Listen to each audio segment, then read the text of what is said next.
Jason Statham ने कभी नहीं सोचा था कि अपने बेटे के लिए पैनकेक खरीदकर लौटते वक्त उसे गोली मार दी जाएगी। उसके बेटे ने बख्तरबंद गाड़ी की पूरी लूट देखी थी और उसे बचाने के लिए जेसन आगे बढ़ा, लेकिन लुटेरे की गोली लगने से जमीन पर गिर पड़ा। बेहोश होने से पहले उसने लुटेरे का चेहरा याद रखने की कोशिश की। लुटेरे उसे मरा हुआ समझकर कैश लेकर भाग गए। किस्मत से जेसन को हॉस्पिटल ले जाया गया और वो बच गया, लेकिन बेटे की मौत ने उसे अंदर से तोड़ दिया। बदला लेने की ठान कर उसे जल्दी रिहा किया गया और उसने अपने बेटे के कातिल को ढूंढने के लिए अंडरवर्ल्ड और क्रिमिनल वर्ल्ड दोनों में अपने कॉन्टैक्ट्स इस्तेमाल किए। जो भी बख्तरबंद गाड़ी लूट कर भागता, जेसन उसे खत्म कर देता। हालांकि असली कातिल अब भी नहीं मिला। शक की सबसे बड़ी वजह थी कि एस्कॉर्ट गाड़ी पर मौजूद सिक्योरिटी गार्ड ही शामिल हो, वरना चोर इतने परफेक्ट तरीके से काम नहीं कर पाते। इसलिए जेसन ने सिक्योरिटी कंपनी में घुसने का फैसला किया। शुरुआती इंटरव्यू पास करने के लिए उसने नकली पहचान बनाई और आखिरी इंटरव्यू में अपनी स्किल्स कम करके बताई और किसी तरह पास हो गया। इस तरह वो कंपनी में बिना शक पैदा किए घुस गया। कुछ समय बाद उसे पैसे की सिक्योरिटी का काम मिला। रास्ते में एक डकैती हो गई। उसके साथी को चोरों ने पकड़ लिया और जेसन को पैसे देने की धमकी दी। जेसन ने मान लिया, लेकिन जैसे ही थैला फेंकने वाला था उसने अचानक गोली चला दी, जिससे एक चोर मारा गया। पलटवार करने की कोशिश की, लेकिन जेसन ने एक ही बार में पूरे गैंग को खत्म कर दिया। आखिरी चोर भागने लगा तो जेसन ने उसके पैर में गोली मारकर उसे भी गिरा दिया। उसके साथी जेसन की शूटिंग देखकर हैरान रह गए। ये कोई आम स्किल नहीं थी। जेसन ने चोर का चेहरा चेक किया, लेकिन वो असली कातिल नहीं था। बाद में उसके साथियों ने उसकी तारीफ की, लेकिन जेसन ने कोई रिएक्शन नहीं दिया।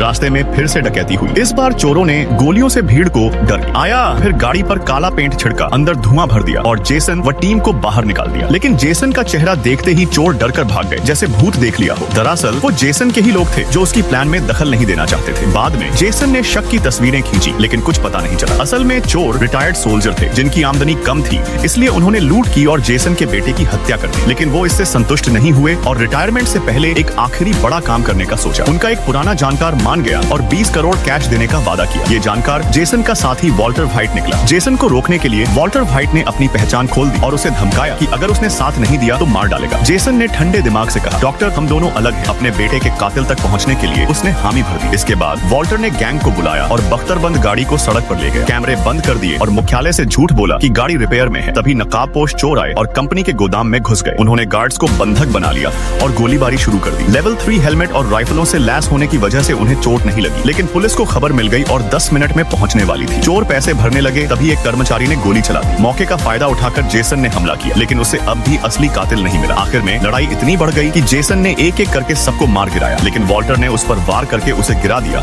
और पैसे लेकर भाग गया।